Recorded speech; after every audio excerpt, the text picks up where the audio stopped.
Pai, nós te damos graça neste momento. Em nome de Jesus, nos reunimos aqui para mais uma manhã de domingo, estamos refletindo na Tua Palavra. Meu Deus, tem sido maravilhoso, tem sido edificante os nossos encontros. Todas as vezes que nós nos reunimos para meditar na Tua Palavra, temos sido edificados, esclarecidos. Nossa mente, o nosso entendimento tem sido iluminados. E por isso, estamos aqui para mais um encontro. Pedimos que a Tua graça, o poder do Teu Espírito nos ilumine e nos dê graça para entendermos ainda mais a Tua Palavra. Sairmos daqui edificados, fortalecidos no poder do Teu Espírito. Assim oramos a Ti, em nome de Jesus.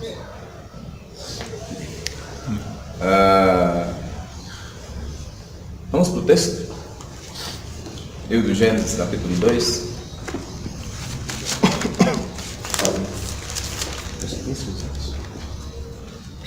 Verso de número 7.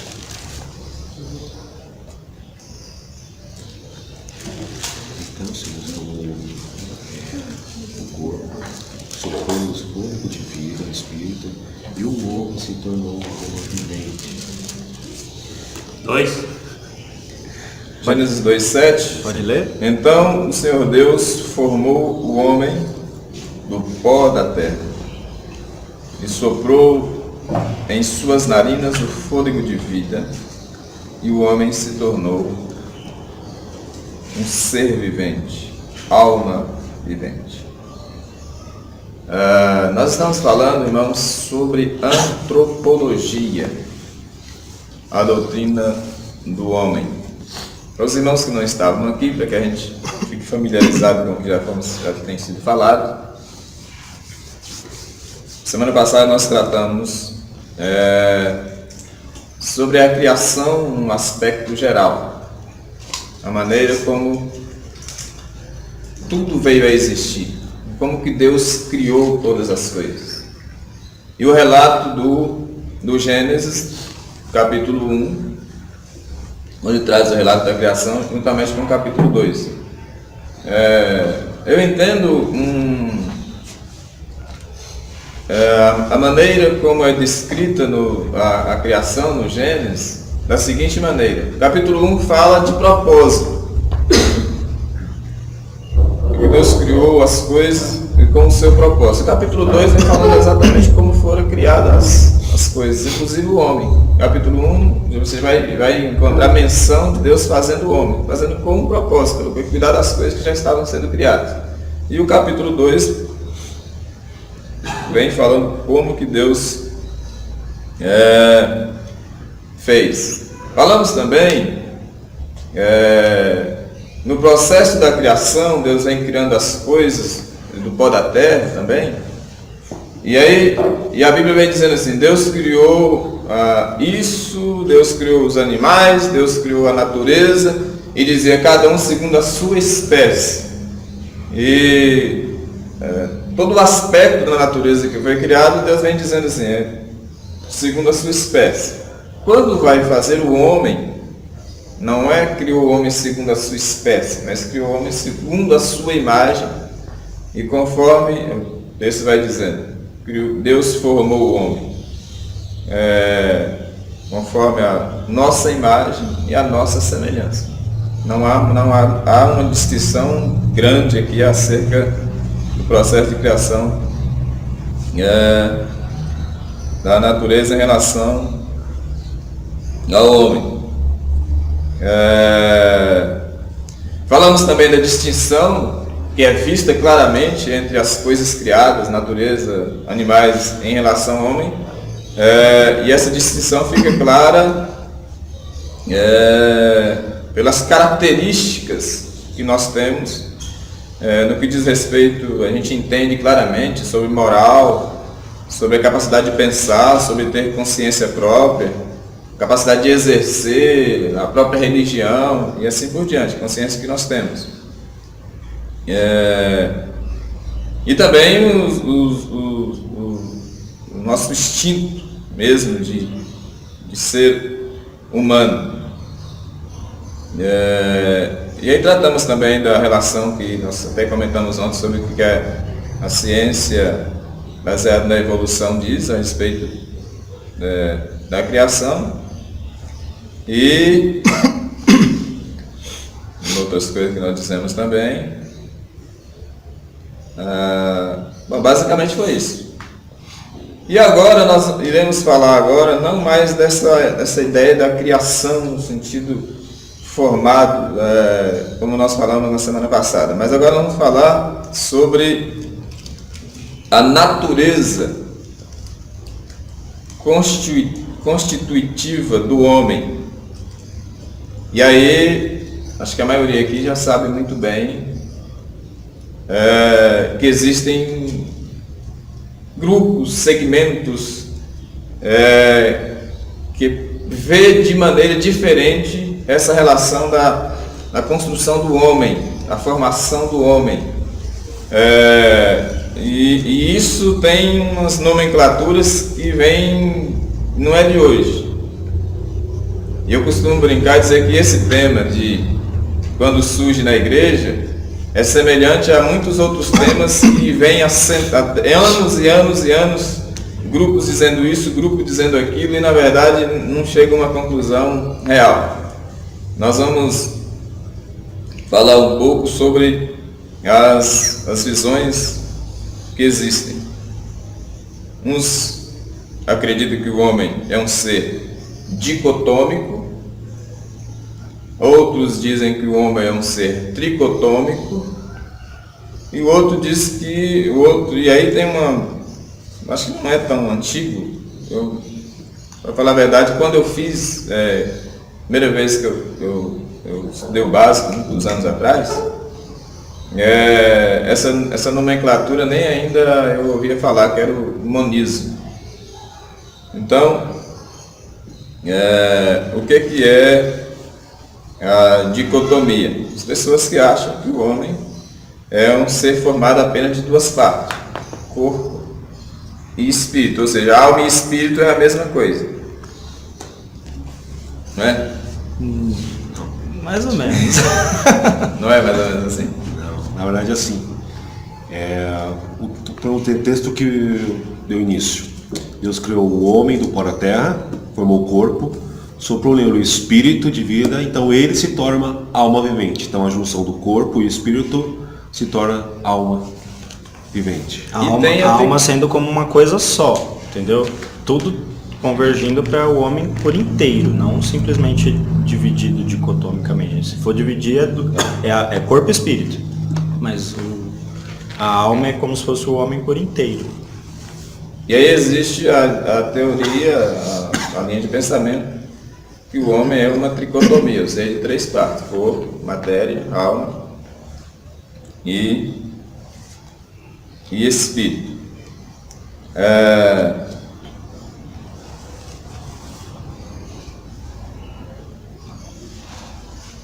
Então vamos analisar aqui mais ou menos como cada um interpreta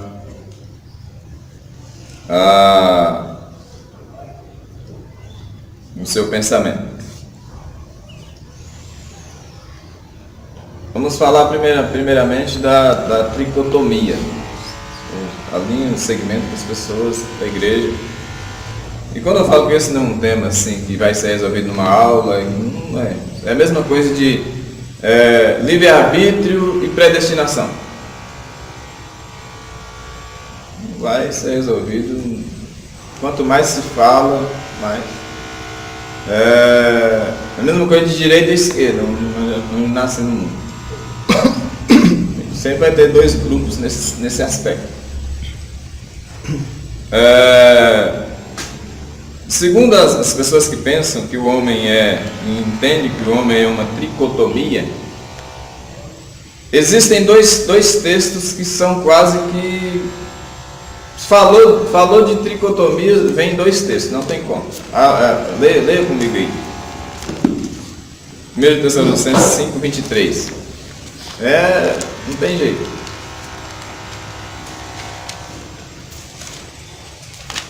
Pode fazer exegese do português?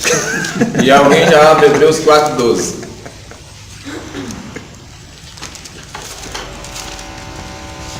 23? Eu vou abrir o Hebreus aqui.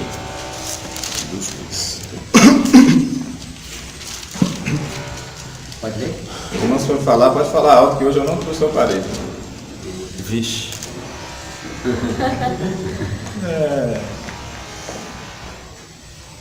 Pode ler. E o mesmo Deus de paz vos santifica em tudo, e todo o vosso espírito, e alma, e corpo, sejam plenamente conservados, irrepreensíveis, para a vinda de nosso Senhor Jesus Cristo. E Hebreus 4, 12. Porque a palavra de Deus é viva e eficaz e mais penetrante do que qualquer espada de 2 gumes e penetra até a divisão da alma e do espírito e das juntas e medulas e é apta para discernir os pensamentos e intenções do coração. Então, o que está escrito em 4:23 de Tessalonicenses e Hebreus 4:12? Existe aí, na visão tricotomista, que o homem é de fato dividido em 3 tons, em 3 partes. E também, no capítulo 2, verso de número 7 do Gênesis que eu li, segundo o entendimento tricotomista, capítulo 2, verso de número 7, então o Senhor Deus formou o homem do pó da terra, da matéria, soprou nas suas narinas fôlego de vida, e daí veio a existir, a partir daí, um ser de alma vivente, uma alma vivente. Então, eles usam basicamente esses termos também. O corpo é a parte inferior do homem, que se constitui de elementos químicos, toda a matéria que vem da terra. E a alma, que é, segundo essa visão tricotomista, o corpo ele é, e também na visão dicotomista, o corpo sem o espírito ou sem a alma, ele é inerte, é uma matéria. O que dá vida ao corpo é a alma e o espírito. Como é feita essa divisão? Vamos tentar ser prático aqui nessa visão que a gente chama de tricotomista. Como é feita essa divisão? Assim? Diz, o corpo é a matéria, a alma é o que chamam de o centro dos sentimentos do ser humano, ou seja, é com a alma que nós expressamos ao mundo, que nós comunicamos ao mundo através dos nossos sentidos, certo? Quando nós estamos tristes, quando nós estamos alegres e assim por diante. E assim como nós conseguimos expressar ao mundo aquilo que nós estamos sentindo através dos nossos sentidos, também o mundo externo consegue influenciar a nossa alma a partir também dos sentidos que nós vemos e assim por diante. Então, a alma é essa parte do homem onde reside e nós expressamos ao mundo os nossos sentimentos, nossas intenções, nossos pensamentos e assim por diante. E o espírito é só uma... É que eu te chamei. Só uma interrupção. Então a alma, no caso, eu já vi alguns pastores falando que a alma é como se fosse a parte visível do espírito. Porque a gente não consegue ver o espírito, mas vê o sentimento, vê a pessoa expressando aquilo na alma. Então, ele chama aquilo de alma, né? Porque é como se fosse o espírito, aquilo que o espírito está, que a gente não consegue ver, que é intangível, invisível, e ele está expressando através do sentimento. Então seria a alma. Ou não? Estou muito errado. a alma, que é um sentimento, né? Então, nós temos os nossos sentidos: paladar, olfato, visão, tato e assim por diante. Nos 5 sentidos, você está falando, ou no sentimento que nem amor, esperança, coisas intangíveis, coisas abstratas. Por exemplo, quando eu estou triste, Tristeza, né? Então, sentimental, a alma. alegre. É isso que eu estou falando. Então, a maneira como nós comunicamos ao mundo, expressamos ao mundo aquilo que nós estamos sentindo, aquilo que nós somos, na visão tricotomista, isso parte da alma. E o espírito é a parte imaterial aonde nós comunicamos e Deus comunica conosco. É Romanos 8,16. Vê se é Romanos 8,16. Espírito inexprimíveis. O Espírito fala com o nosso Espírito através de gemidos. Deixa eu ler. O Espírito de Deus se une com o nosso Espírito para afirmar que somos filhos de Deus. O Espírito de Deus comunica com o nosso Espírito que nós somos filhos de Deus. Na minha tá, o mesmo Espírito testifica com o nosso Espírito que somos filhos dele. Testifica. Romanos 8,16. Tem também um outro texto que é Eclesiastes 12,7, que é muito usado. Que a alma, o corpo vai ao chão, né? O corpo ao chão, o espírito volta a Deus. E o Espírito volta a Deus. O corpo volta ao pó, Deus foi tomado, e o espírito volta a Deus. Deixa eu achar aqui, vamos achar. Eclesiastes o quê?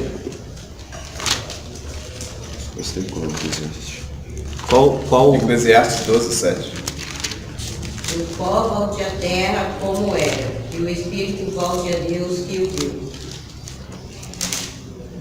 A minha versão está diferente.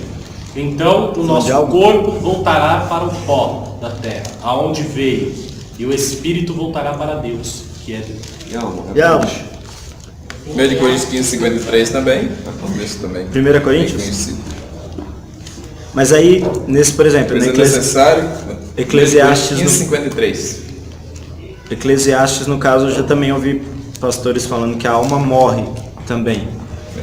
A alma morre, que nem o corpo vai ao pó, né? Então a alma morre também junto com o corpo. E o espírito Volta a Deus. volta a Deus, só o espírito.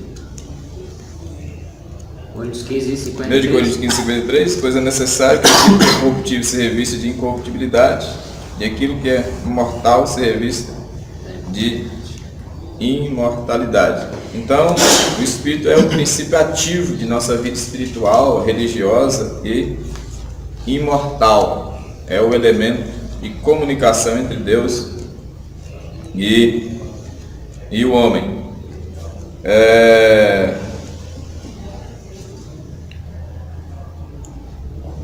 Algumas situações ficam...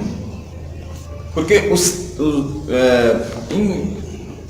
de forma assim, até quase que sistemática, os mesmos tempos, por isso que é um tema muito complicado.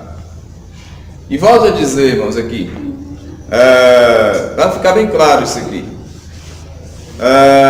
as pessoas que acreditam que Jesus vai vir antes da grande tribulação, ou as pessoas que acreditam que Jesus vai vir depois da grande tribulação, tem alguma importância crucial em respeito à doutrina essencial? Não. O importante é que todas essas pessoas, todos os grupos que entendem de um jeito ou de outro, são unânimes na doutrina elementar, fundamental, que é Cristo vai vir. Bom, certo?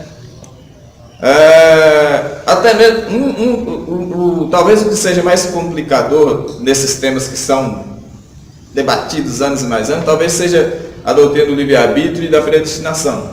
E são... Já passou, isso aí ponto, já passou. Antagônicos, né? Mas na verdade, mas só estou querendo dizer o seguinte, não tá mais na verdade é Jesus que salva, Deus que salva. Bom, aqui é a mesma coisa. Independentemente que você seja dicotomista, tricotomista ou monista, ninguém aqui é capaz de dizer, não, eu vim do nada e não foi Deus que me criou. Na verdade, a essência é fomos criados, Deus que criou, não é? E vamos ter que prestar conta a Deus. Então, corpo, alma e espírito. Formação do homem, a tricotomia. E como eu estava dizendo aos irmãos, exatamente os mesmos textos que as pessoas que acreditam na tricotomia usam para defender a sua tese, basicamente são os mesmos textos que as pessoas que usam a dicotomia para defender também a sua visão. É muito interessante isso. Por exemplo, João 12, 27. Leia para mim, João 12, 27.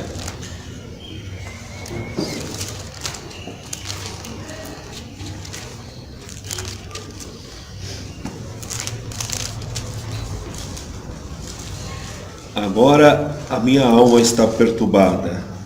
E que direi eu? Pai, salva-me desta hora. Mas para isso vim a esta hora.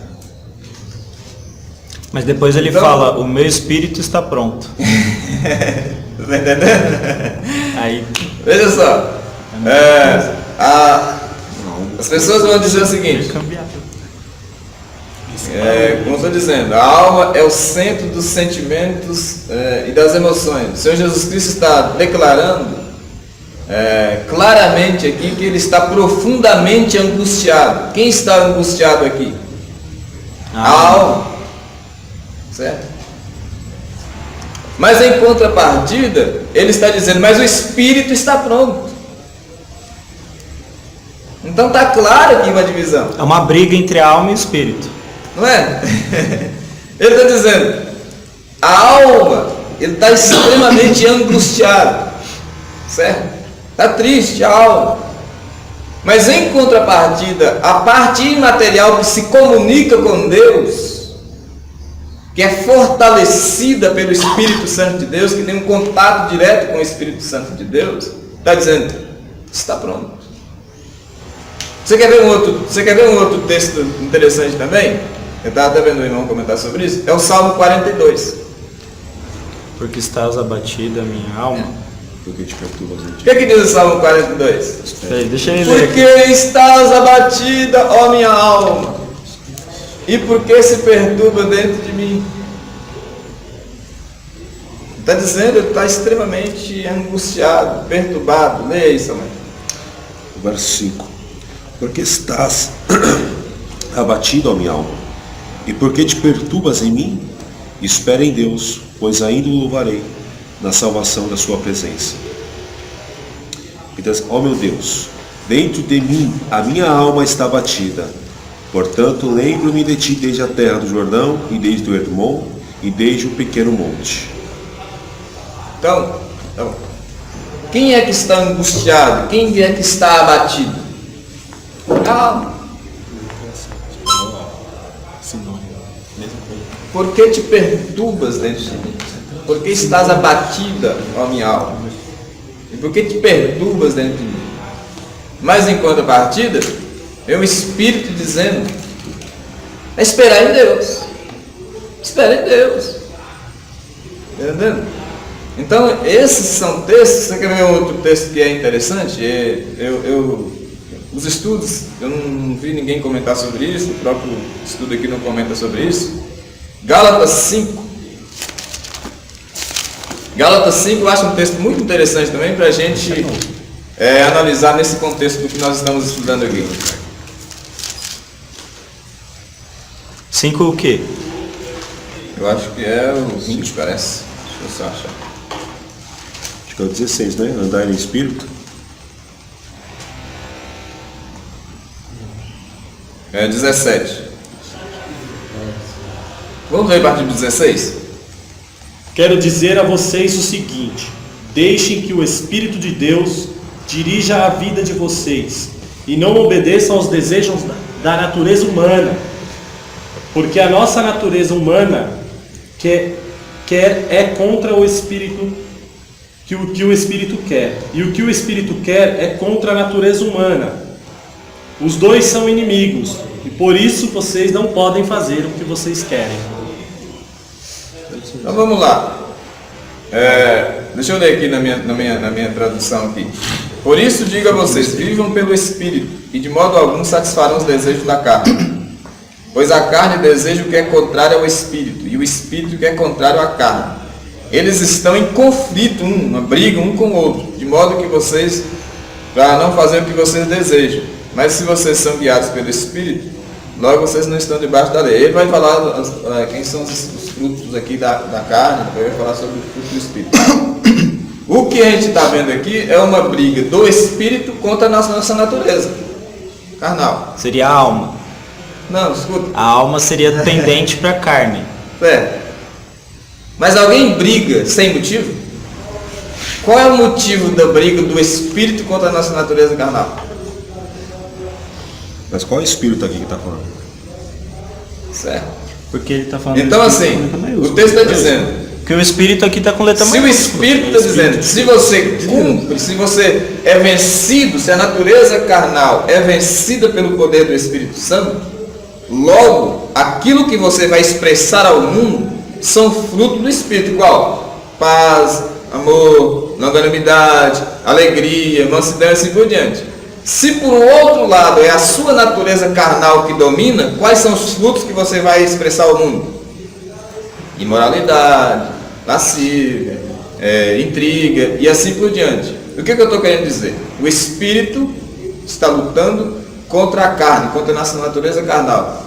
E o que é que está em jogo aqui? A alma. Certo?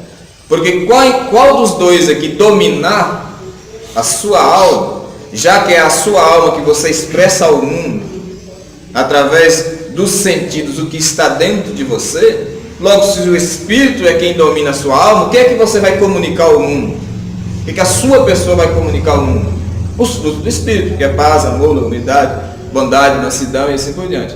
Mas se a carne, a natureza decaída vence, se apodera da sua alma, o que é que você vai expressar ao mundo através do seu corpo, através dos seus sentidos? É imoralidade, é ira, é contenda, e assim por diante. Para mim esse é um texto muito esclarecedor nesse sentido. Entendeu? Porque ninguém briga por nada. A nossa natureza carnal está brigando com o Espírito de Deus. Por quê? Tem que ter um motivo.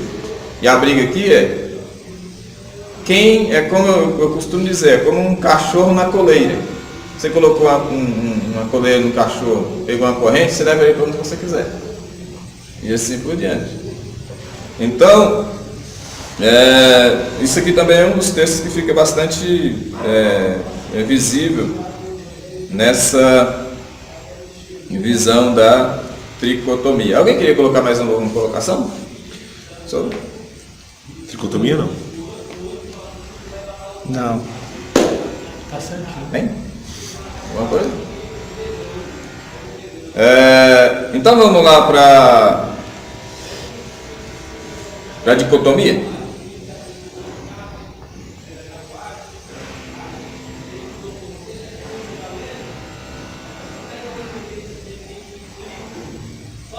Vamos lá.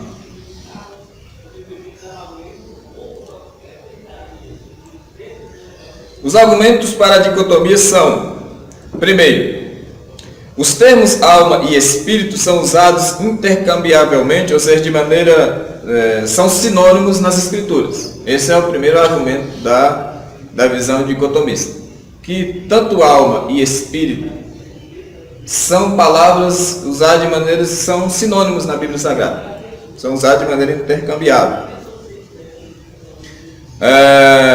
Segundo, as palavras espírito e alma, ambas são aplicadas aos animais. Em português. Certo? Outro argumento da dicotomia, que tanto alma e espírito são usados para os animais. E aí eu quero abrir um parênteses aqui, justamente para dizer o seguinte: eu, na minha incapacidade, eu não entendo do grego e do hebraico. Então, na maioria das vezes, tanto os dois lados, quando vão usar os termos, usam muito a ideia do grego, tá no hebraico, e aí eu fico... Porque eu reconheço que eu não tenho essa capacidade de entender esse lado aqui dessas palavras. Então, no livro de Eclesiastes, capítulo 3, 21, leia.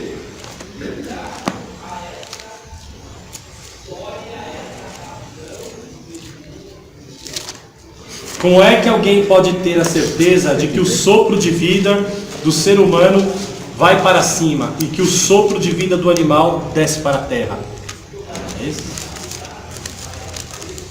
O Apocalipse também 16 vai se referir, e segundo o capítulo 3, 16, e o segundo anjo derramou a sua alva, a sua salva no mar, e se tornou em sangue, como de um morto, e morreu toda a alma vivente estava no mar. Apocalipse 16.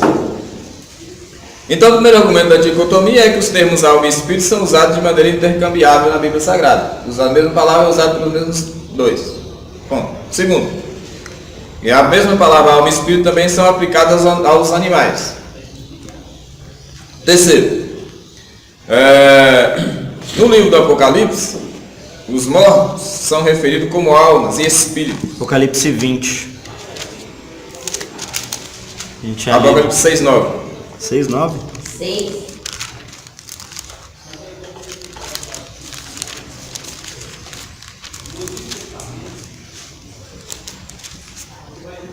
E havendo aberto o quinto selo, vi debaixo do altar as almas dos que foram mortos, por amor da palavra de Deus e por amor do testemunho que deram.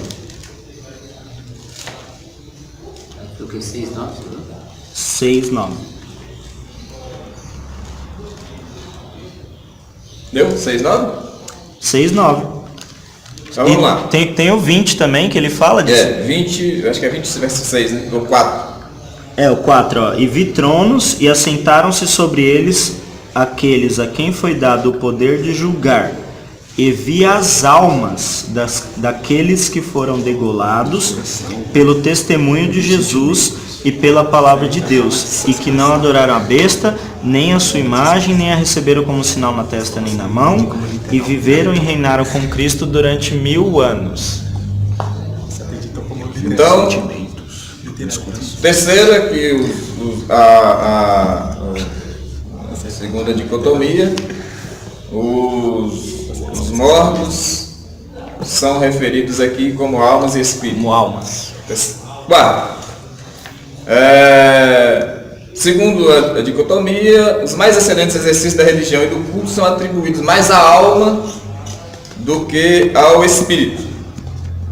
Marcos 8,36 e Marcos 12,30. Marcos 12, 36. É isso? 8:36. 8:36. Marcos 12:30, 8:36. Você vai ler qual aí, né? É. Lê o 8 eu leio o 12 aqui, quer ver? Eu vou achar o 12. Então vai, 8:36. Pois que aproveitaria o homem ganhar todo mundo e perder a sua alma. E perdeu o sentimento, né? Deixa eu... Qual é? 12? 12:30. 12:30. Amarás, pois, o Senhor teu Deus de todo o teu coração, de toda a tua alma, de todo o teu entendimento e de todas as tuas forças. São 4 coisas, então. Em Lucas 10 também, ele dá esse mesmo sentido. Lucas 10, deixa eu achar aqui. É bem rapidinho, Vantu, que também fala a mesma coisa. É Lucas 10, 23, se eu não me engano. 10, 27, desculpa. E respondendo ele, disse: Amarás ao Senhor teu Deus de todo o teu coração, de toda a tua alma, de todas as tuas forças e de todo o teu entendimento, e ao teu próximo como a ti mesmo. Então vamos lá, os 4 pontos aqui iniciais.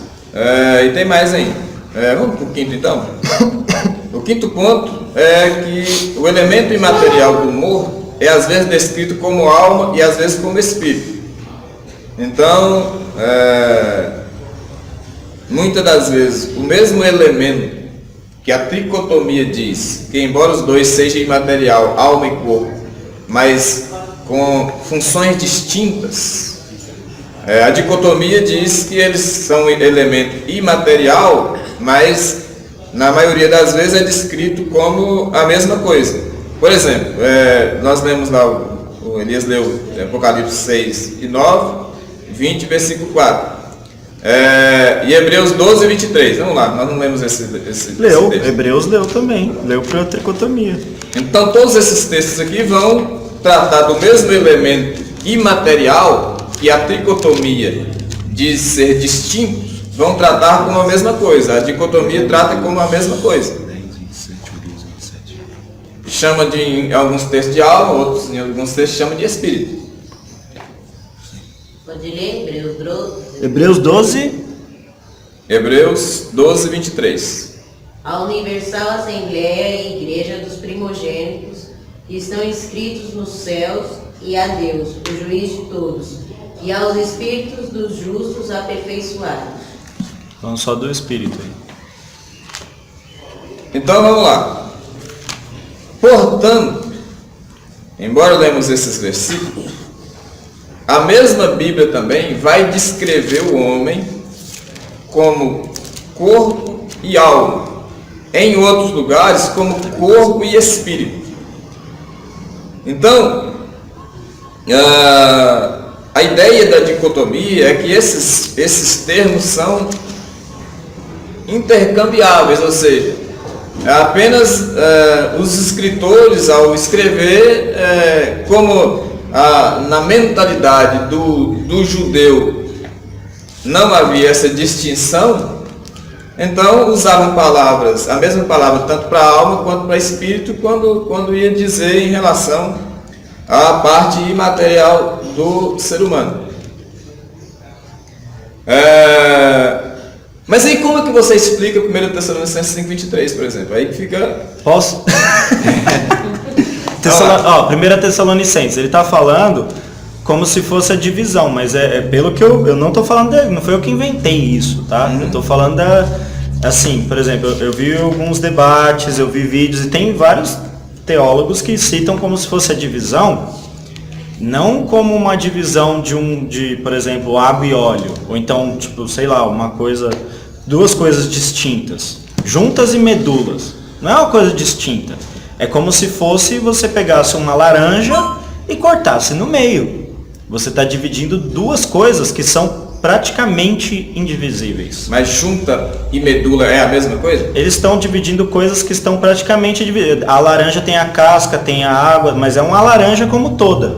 Entendeu? Eu não estou falando quais são as partes da laranja. Eu estou falando que eu estou dividindo aquilo que é indivisível, para mostrar como a palavra ela é poderosa, para dividir aquilo que você não dividiria. Entendeu? Então é uma interpretação, porque ele está falando como se você cortasse. A palavra no grego dá o sentido de dividir, não no sentido de coisas distintas, mas como se você estivesse cortando. No grego, eu já vi a interpretação assim. A palavra é espada. É uma espada, a espada corta. Então, mas, por exemplo, mas assim, ó, não, tudo bem. Só pra gente... Eu tô falando da parte de Hebreus, desculpa. Hebreus 4:12. Hebreus. Agora, a de Tessalonicenses que você falou, ele fala de corpo, alma e espírito, né?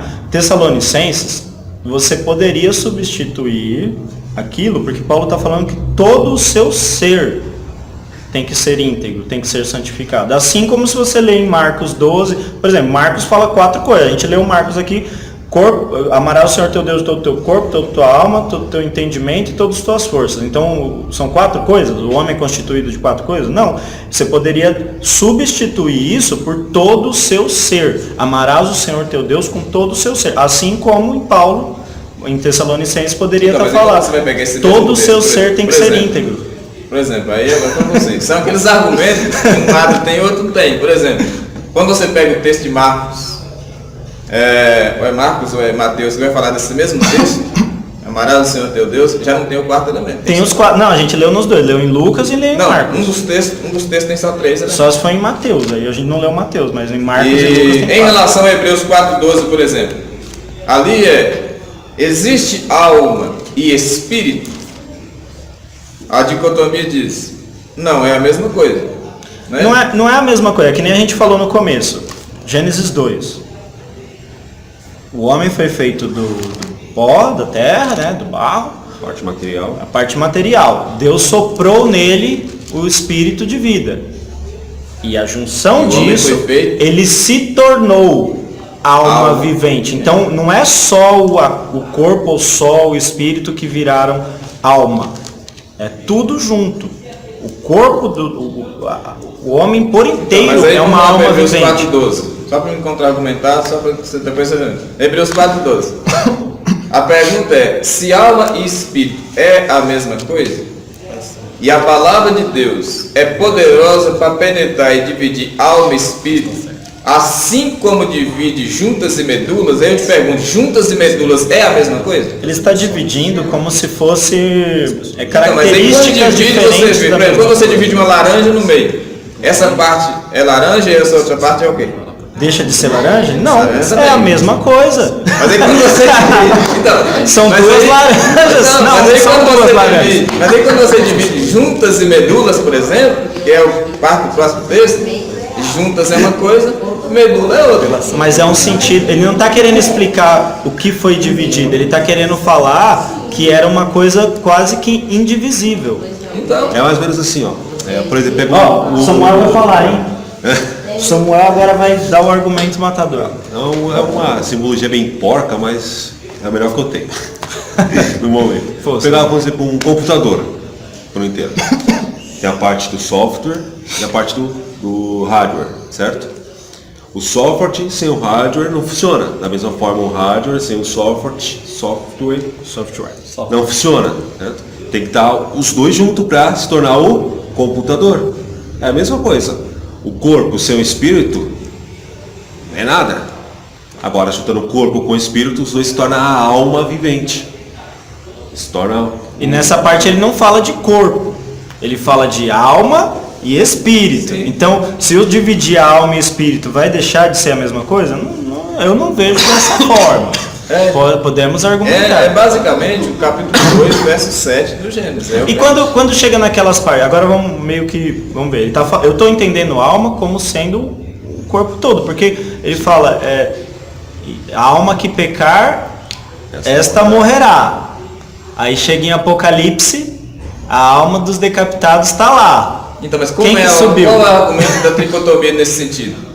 Que a ênfase do escritor ali não é a palavra em si, alma e espírito, mas apenas dizer que a pessoa morreu. Tudo bem, mas aí a gente não lê como literal? Entendeu?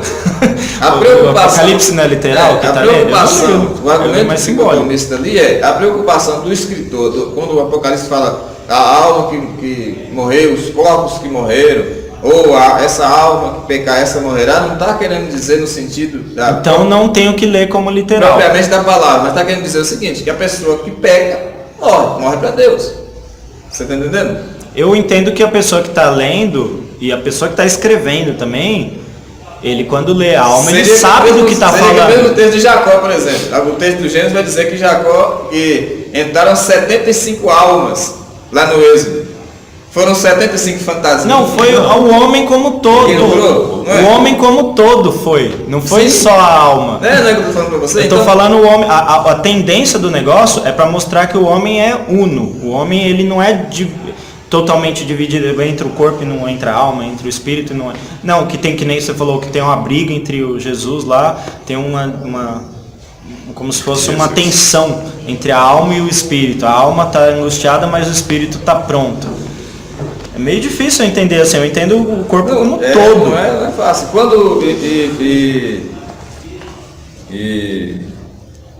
Quando a gente vai analisar os textos, apenas pensando na palavra em si, que está ali dentro daquele texto, aí não tem acordo mesmo.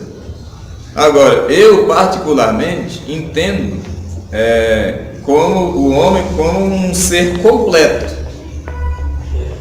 Mas, ao discorrer a Bíblia Sagrada, podemos ver essas partes distintas também. Entendeu? Como colocamos aqui a visão tricotomista no sentido de que como que essas partes se manifestam e como que elas são vistas, não é? A ideia da tricotomia é que a alma é o centro dos sentimentos, onde a gente expressa ao mundo aquilo que nós estamos sentindo, através dos nossos sentidos e assim por diante. E o espírito é a parte imaterial, onde há essa comunicação de Deus para o homem. O Paulo, não sei se é em Coríntios, ele fala desse homem interior que se renova, não é?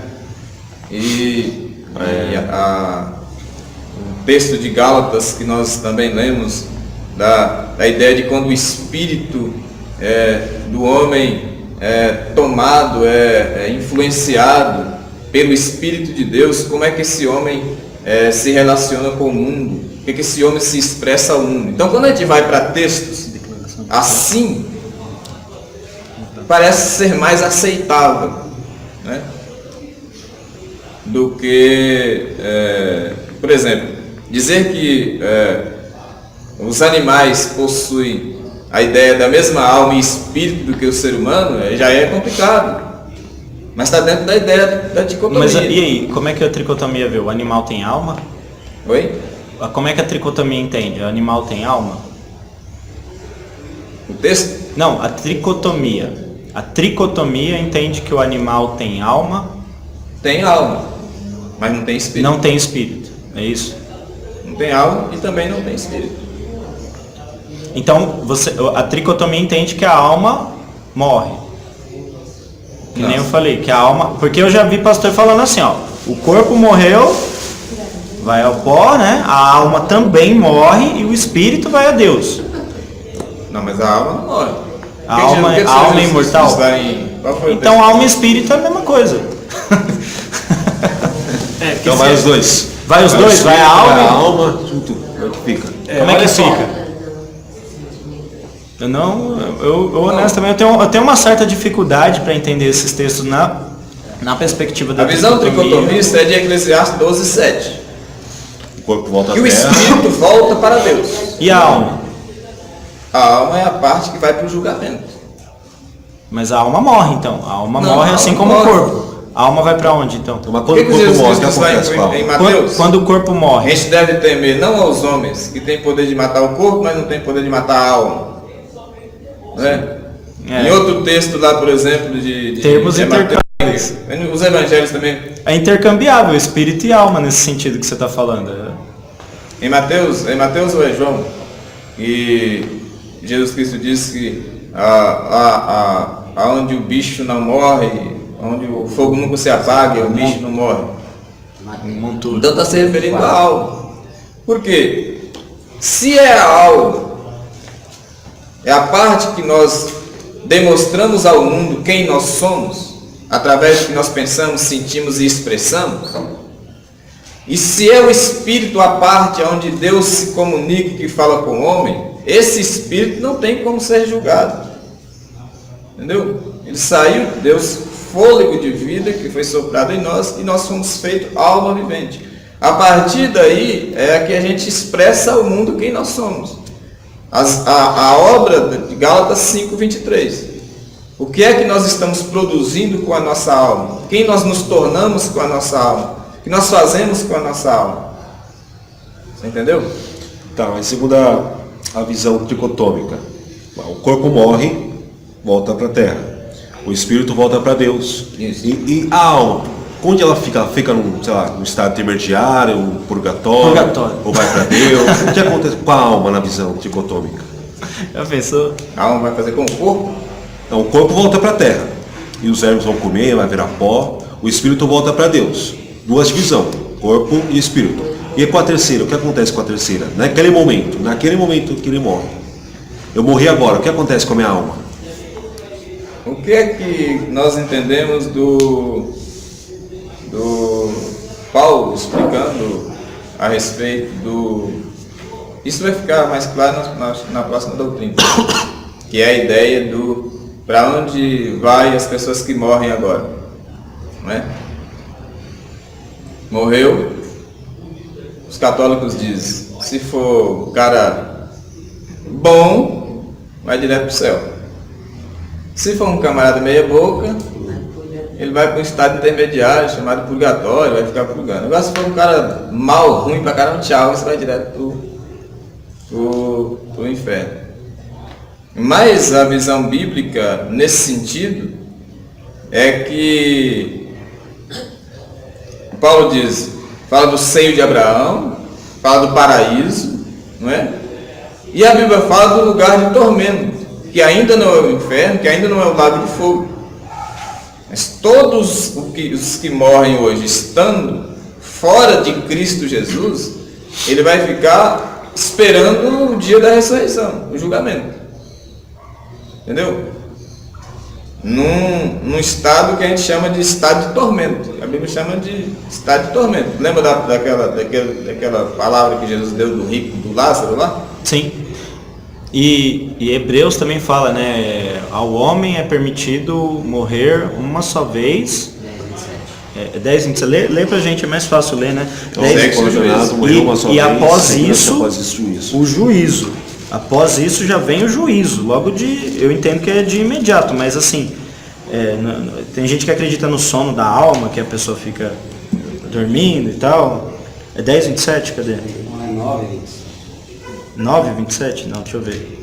É isso mesmo, 9:27. 9:27. E como aos homens está ordenado morrerem uma vez e vindo depois disso o juízo. Então é um estado intermediário. Não é porque Tessalonicenses fala que a gente vai ter a ressurreição, né? Aí quando se ressuscitar, né, ressurgir, os mortos ressuscitarão primeiro. Esse estado intermediário não quer dizer que a pessoa terá uma segunda chance. Não, está esperando única e exclusivamente a ressurreição. A ressurreição, juízo. Então, a pessoa que morre na perdição, ela já cai nesse estado intermediário de sofrimento e vai ressuscitar para o juízo final. Vamos ver que é a escatologia maior, né? É aquela ideia do cara que morre hoje, aí a pessoa chega no velório e diz assim: Deus dê a ele um bom lugar. Só Deus sabe. Agora, quem morre na salvação vai junto a Deus, vai à presença de Deus em bênção. Vai passar pelo julgamento também, mas é assim, ó, eu entendo que é uma escatologia individual para mostrar o que acontece com a pessoa quando ela morre agora, mas vai ter uma escatologia final onde vai mostrar que a pessoa vai passar por um juízo. Então essas pessoas também ressuscitarão. Os mortos ressuscitarão primeiro e encontraremos com Cristo nos ares e tal. Aí aqueles que estão nesse lugar de tormento também ressuscitarão, só que agora para o tormento eterno, para o Senhor Jesus Cristo final. Disse naquele dia, o Senhor separará os bodes das ovelhas, à direita e da esquerda. Então naquele dia da ressurreição, por exemplo, só parafraseando aqui, naquele dia do juízo final, quem já for um exemplo bode, já vai ser bode, quem vai ser ovelha, já vai ser ovelha.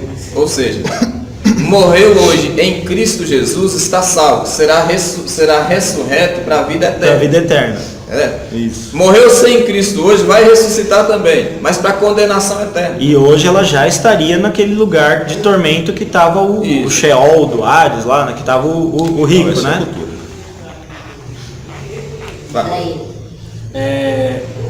Tem um estudo no site Monergista a favor da dicotomia. E eu achei bem coerente. São 4 tópicos bem rápidos e ele faz a seguinte declaração a favor da dicotomia, que agora meio que abriu meus olhos, né? Que eu também era dicotomista, mas quando começarmos a conversar, comecei a ler os versículos, realmente tem muita coerência. Eita. Diz assim, ó: o homem é descrito na Bíblia tanto alguém que tem corpo e alma, como alguém que tem corpo e espírito. Aí ele coloca: não tem mais aqueles que matam o corpo, mas não podem matar a alma. Está em Mateus 10:28. Mas também tem outro versículo que fala: também a mulher, tanto a viúva como a virgem, cuida das coisas do Senhor, de como agradar ao Senhor, assim como o corpo, como no espírito. Ou seja, ele faz a distinção, a mesma coisa. O homem tem alma, o homem tem espírito. Aí o segundo tópico: a dor é atribuído tanto à alma como ao espírito. Olha só o que fala aqui em 1 Samuel 1:10. Levantou-se Ana e com amargura de espírito orou ao Senhor e chorou abundantemente. O espírito está amargurado, então. Como é que é? É Samuel o quê? 1 Samuel 1:10. Deixa eu ler aqui na Almeida. Essa versão aí é da de Genebra, né? 1:10. Ó. Ela, pois, com amargura de alma, orou ao Senhor e chorou abundantemente. Ele traduz como alma aqui. Isso. E aqui ele ainda fala, antes desses tópicos, ele ainda fala a diferença do hebraico, que aqui ele fala também do hebraico e do grego, e que ambos meio que se assimila à mesma palavra também. Então, ou seja, tudo se atribui ao espírito e à alma, mas que é a mesma Por coisa. isso que é bom ler em outras versões, que a gente lê só a Almeida aqui, se a gente não lê nas Olha o outras terceiro versões. tópico, que legal também. Ó. O louvor e o amor a Deus são atribuídos tanto à alma como do espírito. Aí ele dá um versículo aqui também de Lucas. A minha alma engrandece ao Senhor e o meu espírito se alegra a Deus como meu Salvador. Que é o Cântico de Maria. Isso, agora o quarto argumento dele. A salvação é associada tanto à alma como ao espírito. A salvação também, tanto à alma como ao espírito. Aí ele fala, acolhei com mansidão a palavra implantada em vós, a qual é poderosa para salvar as vossas almas. Entregue a Satanás para a distribuição da carne, a fim do qual o espírito seja salvo no dia do Senhor. Ele atribui ambos, tanto a alma quanto o espírito, a salvação, é o mesmo termo. O morrer é descritivo tanto como uma partida da alma, como também uma partida do espírito. Aí ele também fala em Gênesis 35 e assim vai. Aí Então, assim, tem vários argumentos, mais lógico. É bom deixar bem claro que a confissão de fé, que é da Assembleias de Deus, é tricotomista. Não no cremos, que são aqueles 16 pontos tal da declaração de fé da Assembleia, não fala disso. Mas se você for ler a declaração de fé em si, os teólogos lá discorrendo sobre o assunto, tricotomia, corpo, alma e espírito, certo? Só que assim, eu não vejo isso como um ponto crucial, Sim. entendeu? Um ponto fundamental que causaria uma divisão até na igreja. Se você me fala, por exemplo, que o corpo vai ser aniquilado, ou então que a nossa alma, ela, né, que nem testemunhas de Jeová, eu vou falar mesmo, adventista, tem algumas vertentes adventistas que não creem assim, mas tem outras que creem, adventista do sétimo dia, que a alma é aniquilada, enfim, que a alma não é... Enfim, a gente não tem o sofrimento eterno e tudo mais.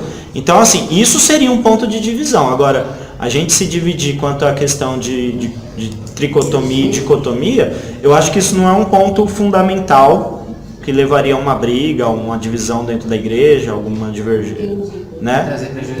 Não. Eu acho que existem pontos que são cruciais. Por exemplo, eu falar que Jesus não é Deus. Aí é outra coisa, entendeu? Aí não tem como andar junto. O que o Enes está querendo dizer é o seguinte, que Posso são chamar de temas que não vai definhar, melhor dizendo, aquilo que nós cremos, a nossa base, aquilo que sustenta a nossa fé. Temas como esse, se você é dicotomista, se você é tricotomista, não vai fazer uma grande diferença naquilo que você pensa em relação à criação. Outro é importante, se eu puder depois, no final, não sei quantos pontos você tem, mas depois frisar qual a importância também de nós estudarmos isso. Porque talvez, sei lá, a gente aqui está já acostumado a pesquisar, mas talvez outras pessoas ficam, mas o que isso pode influenciar na minha vida? Não sei, acho que no final talvez seria interessante dar uma explicação. Você quer falar alguma coisa sobre o monismo? Monismo? Acho que seria o que o monismo, basicamente? Então, é pensar no homem como um todo, não é? Ele fala de alma, espírito e corpo e tal, mas ele está pensando no homem como um todo, é só Tem isso. essa divisão, sem uma, duas, é uma coisa só. Eu entendo mais para esse lado, assim, mas pensando no sentido da alma, que nem eu falei, é corpo e espírito, e a junção disso forma a alma. A alma é o corpo como um todo. Em várias partes da Bíblia ele fala da alma como vida, simplesmente citando a vida, entendeu? Por exemplo, a alma dos decapitados lá em Apocalipse. Ele está falando da pessoa como um todo, a pessoa está morta. Ele está falando que a pessoa morreu. Ele não está querendo dizer que é só essa parte da pessoa que está lá, é só a mente dela, só... Que nem Isaías estava no começo, a gente estava discutindo antes de começar a aula, ele falou, não, mas a alma representa o sentimento e tal. Então, o sentimento que está lá perante Deus, não é só o sentimento que está lá, é uma pessoa falando, até quando, entendeu? Ele tá ainda fazendo a imprecação, que nem como se fosse um salmo. Até quando esperaremos aqui? Não é um sentimento, não é só a parte sentimental, só a mente da pessoa que está lá, é a alma. A alma é a pessoa como Uma pessoa. É uma pessoa. Tem... Acho que é interessante dizer também que Sobre o monismo, só o monismo também, eu acho que é todos praticamente que creem nisso. Então dizer que quando a pessoa morre, ela, o espírito não volta para Deus, ela vai esperar lá, acabou. Vai esperar só a ressurreição e o sono da alma, né? O sono da alma, a pessoa não vê, é como se fosse um piscar de olhos. A pessoa morreu, quando ela abriu o olho, já está no juízo do trono branco e entendeu? Então, praticamente acho que é todos que creem assim, morreu, vai ter que esperar lá. Quando você deitou para dormir, quando você acordou de manhã, já... Você não vê esse tempo passar. Você não vai ver esse tempo passar. E a Bíblia é clara, ela fala que a pessoa está em um estado de consciência. Está junto a Deus, desfrutando já do gozo da presença de Deus. Quando a gente se depara com essas linhas de ensinamento, irmãos, são coisas muito antagônicas do que aquilo que a gente sempre creu. E vem, por exemplo, quando a gente fala de tricotomia, embora o credo assembleiano é tricotomista, mas na maioria das confissões de fé é a dicotomia que prevalece. As pessoas são voltadas mais à dicotomia. Mas pessoas como a gente gosta sempre de citar aqui, São Tomás de Aquino, por exemplo, é tricotomista. Tertuliano, por exemplo, tricotomista. Então nós não estamos falando de uma coisa que surgiu por causa do credo da Assembleia de Deus. Nós estamos falando de coisas que vêm desde que existiu igreja. Entendeu? Aí as pessoas que querem refutar essa ideia dizem, não, mas isso é um pensamento platônico, era por aquilo que Aristóteles criou. E aí você vai criando alguns problemas, porque assim, quando é para você defender o seu ponto de vista, aquilo que Platão falou vale. Quando é para você defender o seu ponto de vista, aquilo que São Tomás de Aquino falou vale. Mas aí quando é para um outro ponto de vista ser defendido por essas mesmas pessoas, não vale, porque é uma filosofia. Se eu não me engano, a parte do purgatório, quando vai falar das igrejas católicas, é uma visão que o Gregório teve, se eu não me engano, essa parte do período intermediário. Por quê? A gente entende esse período intermediário, mas não tem como acontecer nada ali. Agora, quem pelo menos na Idade Média, os católicos pensavam que o purgatório era um lugar onde ainda não para salvação, né, mas para quem está perdido, passaria ali durante um tempo purgando os seus pecados, e depois de um certo tempo o purgatório, o inferno ficaria vazio e o céu cheio, porque essa pessoa ia pagar os seus pecados no purgatório e depois ia para o céu. E eu não entendo assim, Jesus é a pessoa que mais fala de inferno. Porque, irmãos, a Bíblia, ela não é um livro científico, certo? Ela não é um livro escrito para psicologia, ela não é um livro escrito na filosofia, por exemplo. Os escritores inspirados pelo Espírito Santo escreveu aquilo que foram inspirados por Deus. E principalmente quando nós deparamos hoje com a ciência moderna, que tem aí 250, 300 anos, e tentar querer colocar o pensamento dos escritores da palavra para esse método científico e essa palavra, essa maneira de expressar cientificamente hoje, nos livros que nós temos, não tem consideração. E alguns grupos fazem o quê? A partir do momento que nós nos deparamos com temas que aparentemente nós não temos uma resposta clara, e nem você também tem uma resposta clara, o que as pessoas fazem? Tentam ser simplistas. E aí começa a fazer auto-interpretação de si mesmo. Dizendo o seguinte, não, vai ser assim, e assim, assim. Nós encontramos o Testemunho de Jeová, Adventista sétimo dia, e muitas coisas. A maneira como essas pessoas tentam explicar a Bíblia diante de temas complexos, é muito simplista. E não é só nesse aspecto, são muitos aspectos onde a gente não tem uma resposta clara ainda de muitos temas da Bíblia Sagrada. E outra coisa, muitas coisas que hoje nós entendemos, e é mais claro na Bíblia Sagrada, os nossos pais, por exemplo, não entendiam. Não tinham capacidade de entender. Até as pessoas que conviveram na era apostólica, nos tempos bíblicos, não entendiam. E hoje, pela graça de Deus, nós entendemos. Graças ao estudo, ao conhecimento e assim por diante. Então, os argumentos para a dicotomia, como já expressamos aqui, que são vários, os argumentos para a dicotomia também, que são vários, nós podemos dizer sobre tudo isso o quê? Que nós não precisamos ser inimigos, ou não precisamos considerar que a pessoa é herege ou algo nesse sentido apenas porque algum entende desse jeito e o outro entende desse jeito. Nenhuma das teorias pode ser provadas. Porém, dizer que as Escrituras traçam certa distinção ou que é diferente ou assim, faz parte da interpretação de cada um dos grupos. Eu vou dizer assim, não, há distinção entre alma e espírito. O outro grupo vai dizer, não há distinção entre a alma e espírito. Então,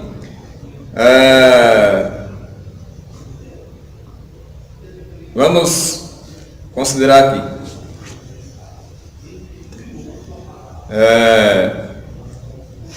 Sabemos que a alma normalmente usa o corpo como instrumento para se expressar o que faz, o que tem intenção de fazer.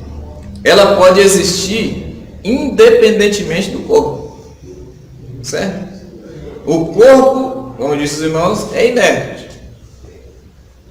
Ele só expressa alguma coisa através da alma, daquilo que está na sua alma. Para a próxima aula, eu já quero deixar aqui que vai mudar mais o assunto, vai continuar nesse mesmo assunto, mas também é alguma coisa que fica assim.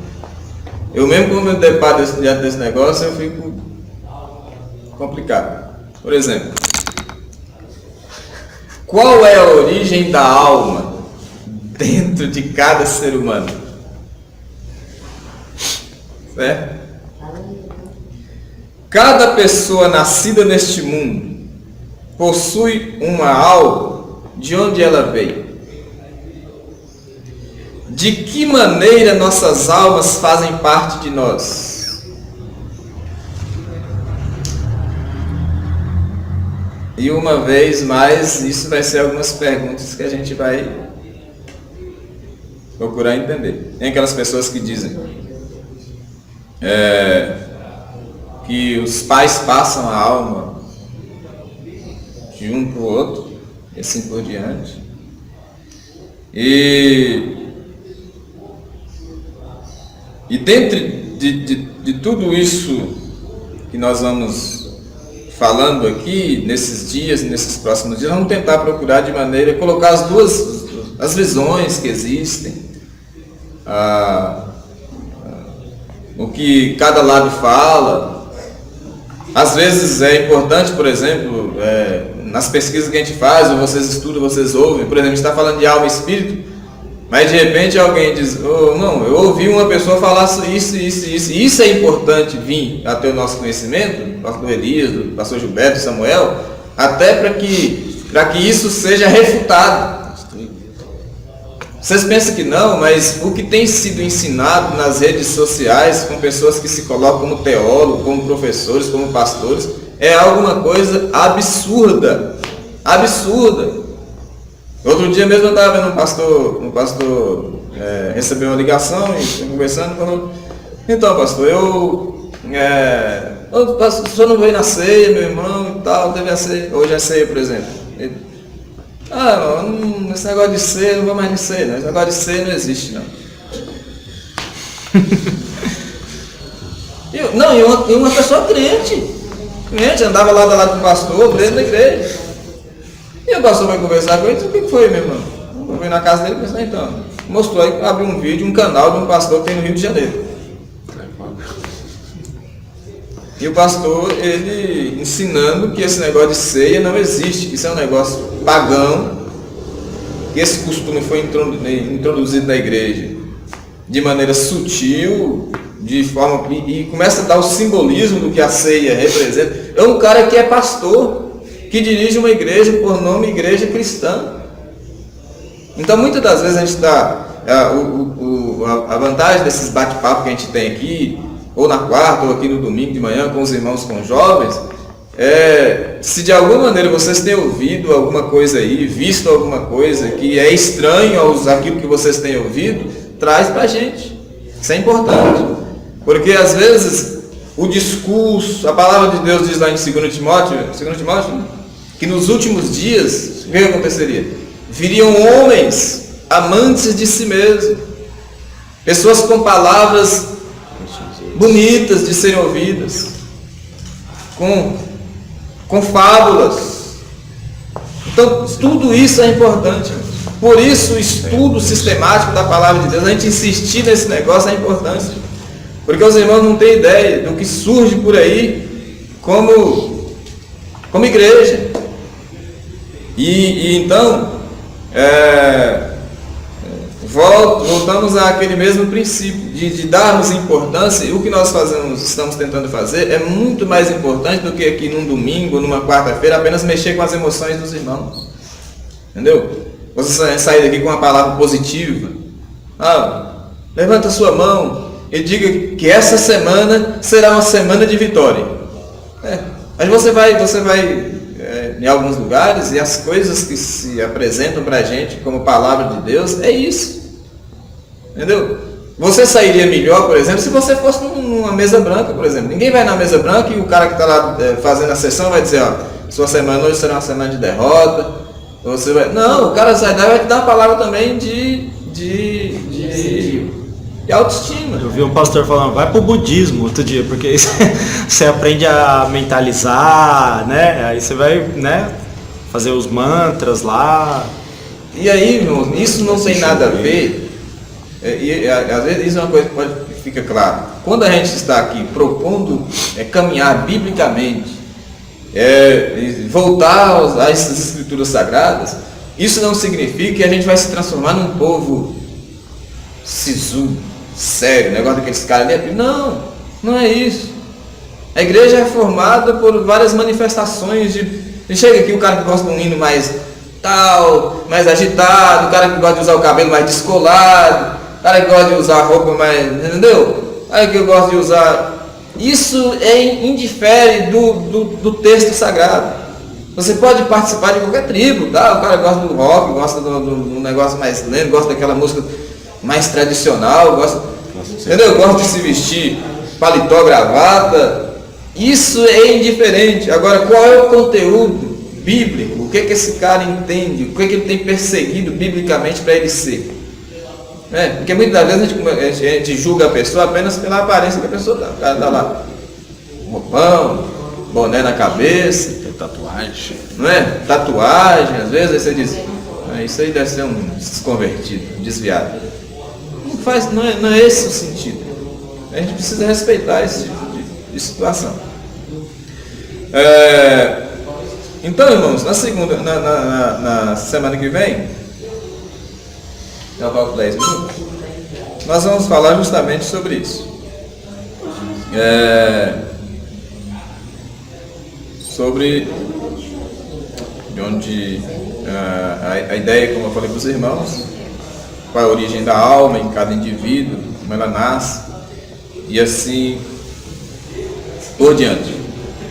Isso vai ficar mais claro, porque de alguma maneira a gente acaba ou falando de alguns temas que já foram falados, ou antecipando alguma coisa dos próximos temas, não é? Que aí você pode dizer assim, mas por que a gente vai se preocupar com isso?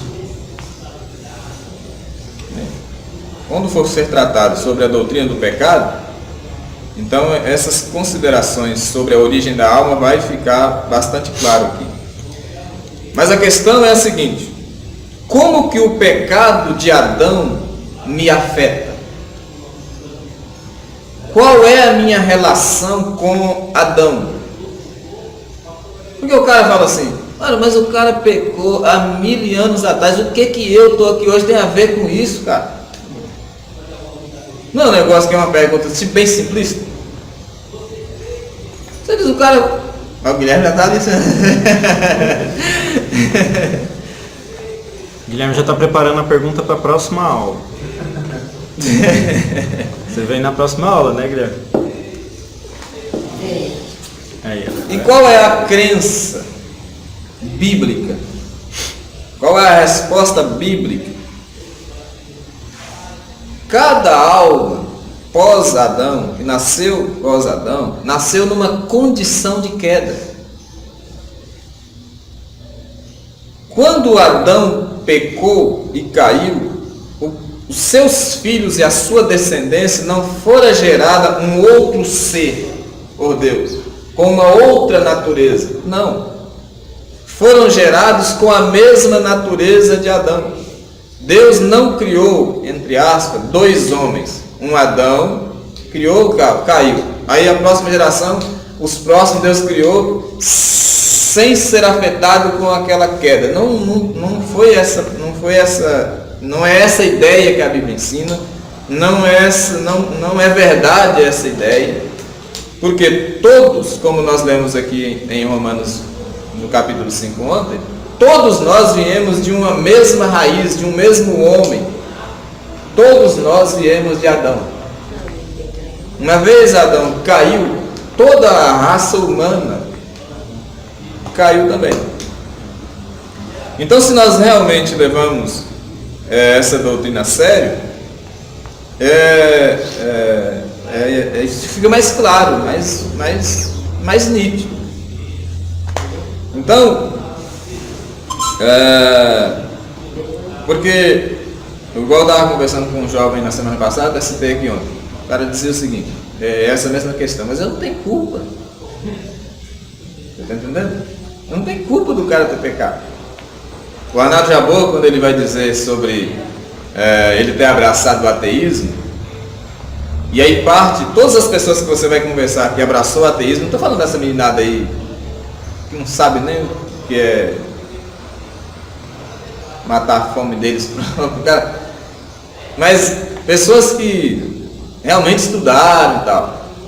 Mas o princípio, quando você vai conversar com essas pessoas que abraçaram o ateísmo como princípio de vida, e o Arnaldo Jabor diz assim, eu cheguei para o padre, o sacerdote, e perguntei para ele, Deus sabia que o homem ia pecar?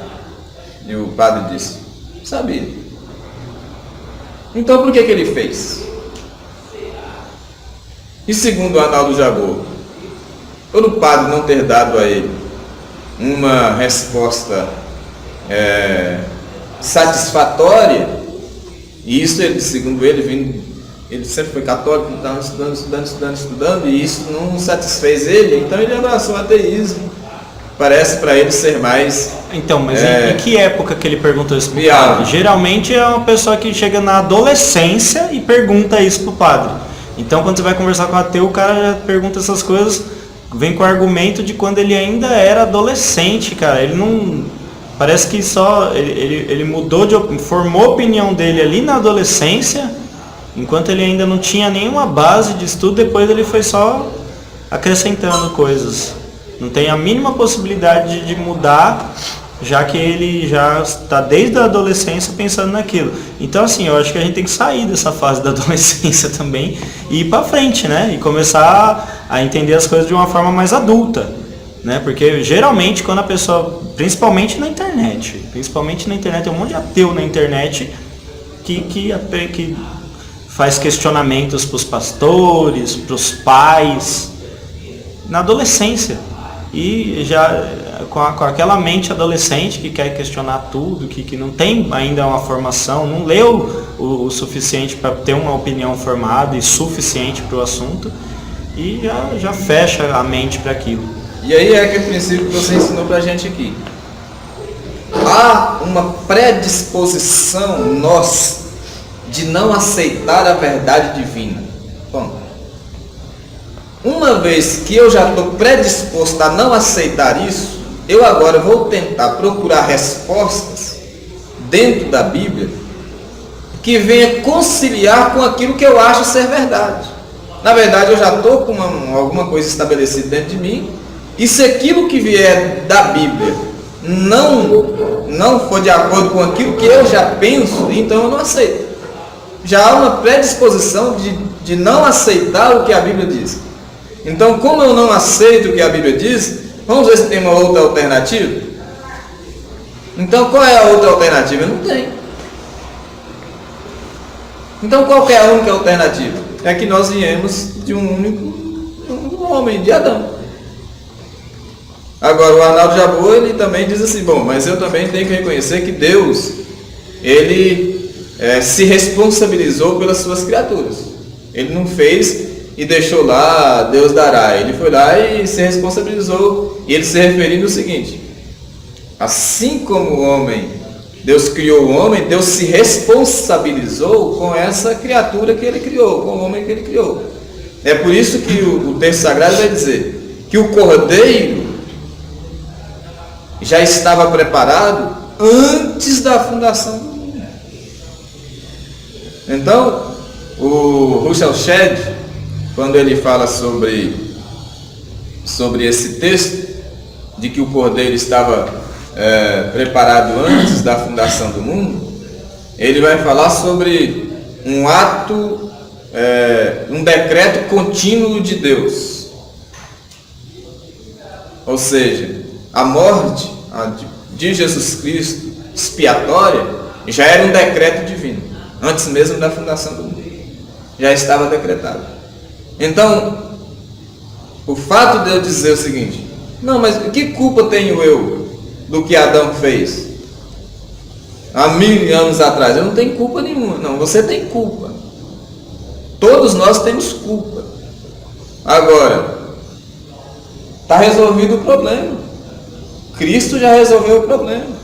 Eu entendo assim a visão, que nem eu já vi alguns vídeos do pastor do Augusto Nicodemos, e ele fala nesse sentido. Ele fala, cara, se você for parar para pensar em cada detalhezinho da história da criação, por que criou o homem? A gente está estudando a doutrina do homem, né? Antropologia. Deus cria o homem, cria o jardim, o mundo perfeito, e coloca o diabo lá no meio. Permite, né, o diabo entrar lá no meio. Como que ele permite um negócio desse? Né? E vai lá e faz o homem pecar e caga tudo, né? e acaba com aquilo tudo que ele fez. Aí ele fala assim, mas o propósito de Deus em fazer isso daí era para resolver o problema do mal de uma maneira definitiva, de forma que quando a gente estiver lá no futuro, no céu, a gente não vai ter mais essa possibilidade, já terá um problema resolvido, não vai ter mais esse problema do mal. A gente tem um problema do mal hoje, entendeu? Mas quando chegar lá, era a maneira que Deus fez, que Deus viu para poder resolver esse problema de uma vez por todas e definitivamente, para que não tenha mais esse problema do mal lá. Talvez seja por esse motivo. Só que é uma visão do Augusto Nicodemos, não fui eu que inventei. É aquele princípio repetido, e é repetido por todos nós, todas as pessoas, tanto o pastor Gilberto, não só a gente, mas várias pessoas. Eu preciso aceitar e crer que está resolvido, está consumado, está resolvido. Entendeu? Agora, o fato de eu não aceitar, aí já é um outro problema. O problema, como eu disse ontem, não está nem na Bíblia e nem naquilo que você vê, está estabelecido aí por Deus. O problema está em nós mesmos. Então, na semana que vem a gente vai falar um pouco mais sobre isso. Quem vai dar sobre a próxima... Semana que vem não tem. Semana que vem é feriado dia 7, dia 9 não vai ter, GED na outra semana, daqui a 2 semanas. Vai ter batismo na semana que vem, na sede, né? Toda vez que tiver feriado prolongado de sexta, feriado de sexta, domingo não tem, porque as pessoas gostam de viajar. Ou quinta, né? Se tiver feriado na quinta, pessoal, a gente fez um programa para emendar os feriados, não vai ter aula no GED nesses dias, tipo dia 12. Alguém gosta de viajar e não quer perder o GED? Não, fique tranquilo. E se perder, não puder vir, a gente tá filmando. A próxima disciplina vai ser a queda. A queda. A teologia, né? Isso. A martiologia é a doutrina do pecado. Tem uma parte que a gente vai falar sobre A gente pecado, vai entrar né? mais nesse assunto mais a fundo. Mas o negócio é a queda em si. Vai falar sobre depravação total, vai falar sobre o pecado e vai falar também sobre... A próxima aula a gente vai problema do falar mal. sobre a origem da alma, assim por diante, como que é passada de pai para filho, vem de onde é a origem, vamos falar um pouco sobre isso e vamos falar sobre a imagem divina do homem também. E aí a gente caminha para... No fim são mais 2 aulas, né? Mais 2 aulas suas, tá? Tranquilo. E um culto. Ainda tem uma pregação depois. Tem 2 aulas e um culto. Tá bom? Você que vai pregar. Você que vai pregar. Eu confesso aos irmãos que eu tenho aprendido muito. Muito, muito. Ah, o Guilherme tem uma pergunta. Fala, Guilherme. É tipo assim, Adão teve filho depois que pecou, né? E então os Oi? filhos dele nasceram com pecado. Se ele tivesse tido um filho antes do pecado, o filho antes do pecado, ou sem pecado. É assim. Você entendeu? Se o filho nasceu, Ó, Adão teve filho depois que pecou. Se ele tivesse um filho antes de pecar, não ia ter pecado? O filho ia ser sem pecado? O ou com filho ia pecado? nascer sem pecado? Quer deixar pra próxima? Deixa pra próxima, você tem 2 semanas pra pensar. Não, mas eu acho assim. Eu Deus, acho. ele... eu acho. Eu acho, ó, acende as lanterninhas, opinião dele, é opinião. Não, Deus trabalha com representantes. Adão era o representante da humanidade. Então, como Adão pecou, como ele era o representante, era vamos supor assim, um líder, toda a humanidade pecou junto. Então, se ele tivesse filhos antes, como representante, também toda a humanidade teria pecado. A mesma coisa é Cristo. Cristo agora é o representante e todos aqueles que estão em Cristo são salvos, mesmo sendo pecadores ainda. Então, esse É a o mesma coisa de você perguntar, e aquelas pessoas que morreram antes de Cristo? Salvação É outra doutrina só que a gente vai quem estudar. cria no Messias que viria ou no Messias que já veio, mas salvação só em Jesus Cristo. Essas teorias que são levantadas, essas perguntas, são levantadas da seguinte maneira. Alguns para tentar justificar, e até biblicamente, alguns textos, por exemplo, eu já vi uns caras dizendo o seguinte, lembra dos gigantes lá? Quem são os filhos de Deus Gênesis 6. e quem são os gigantes? Eu já vi gente dizer o seguinte, que os filhos de Deus são os filhos de Adão que nasceu antes dele pecar. Então, Tem coisa pior. Não, tem coisa pior. Não, tem eu coisa... nem entro nesse tipo de coisa. Eu também não, tem coisa pior. Eu Tem já vi gente um que aceita pastor que realmente era um anjo de Deus Então, que fez certo. eu vi um pastor falando que foi Anjo de Deus. que tomou e comeu. Tomou o fruto proibido. O diabo fez sexo com Eva. Tá entendendo? E aí nasce. Assim, cara, a gente não entra nesses assuntos. Por quê? Não, porque isso daí não é muita viagem. É muita São coisa. coisas tristes. Mas vamos lá. Vamos orar então, irmãos? Agradecer a Deus. Queria agradecer os irmãos. Só uma observação, apesar de Adão ter tido Ai, filhos meu Deus. somente após a queda, não significa que o sexo que foi feito dado por Deus, foi só permitido após a queda. Foi permitido antes. Antes da queda Deus falou, crescer, multiplicar, multiplicam. Ou seja, tem gente que assimila o sexo como se fosse um pecado. E o sexo não tem nada a ver com o pecado. Entendeu? O pecado tem algo a ver com a desobediência que aconteceu ali no momento. Não tem nada a ver com isso. Porque senão, se deixar isso claro, então só fez sexo então depois que nasceu, então significa então que sexo é pecado. Não, não é pecado. Deus já tinha dado essa ordenança, né? Já tinha colocado essa ordem, crescer-vos, multiplicar-vos, multiplicar ali é fazer filhos, é fazer sexo. Antes da queda, antes de cometer o pecado, antes de comer o fruto. Entendeu? É que, infelizmente, lá, né? Adão e a Eva. Tudo deve ser entendido, irmãos, como uma bênção de Deus. Como uma bênção de Deus para nós. Tudo deve ser entendido. Tudo foi com um propósito. O sexo, naquele momento, tinha um propósito, continuou com esse mesmo propósito. Porém, eu fico assim, cara, eu vejo pastores que as pessoas têm aí como ídolos, como mentores, o cara chegar e ensinar, dizendo o seguinte, cara, não dá. Casamento, não existe casamento. Olha só, o cara ensina, casamento não existe. Isso é uma cultura, até que pagã. Mas se você tem uma consciência, está namorando, e você tem uma consciência formada, de que realmente você vai casar com aquele cara, que mal tem você desfrutar do sexo agora?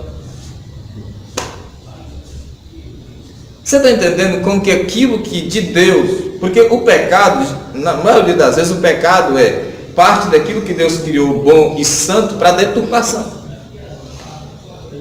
A área sexual é a mesma coisa, Deus criou puro, santo, para o nosso bem, o prazer do casal, mas aonde é que entra o pecado? Quando esse negócio é deturpado. Então, para o pior. Comer é pecado? Não. Exageradamente é? Agora não sei.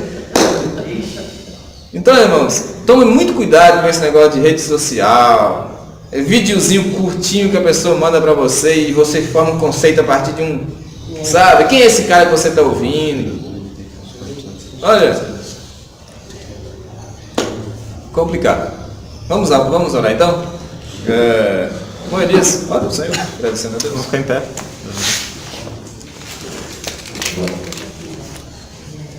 Senhor Deus, nos colocamos agora na Tua presença, Senhor, para Te agradecer por mais essa manhã, Senhor, que podemos estar aqui, Senhor, ouvindo a instrução, Senhor, ouvindo mais da Tua palavra, Pai, aprendendo mais sobre quem nós somos, Senhor, como o Senhor nos criou, Senhor, como o plano que o Senhor tem para nossas vidas, Pai. Muito obrigado por essa manhã, Pai, pela essa comunhão que nós tivemos aqui nesta manhã com todos os irmãos. Despede-nos em paz, Senhor, nos dá um bom culto à noite. Em nome de Jesus. Amém.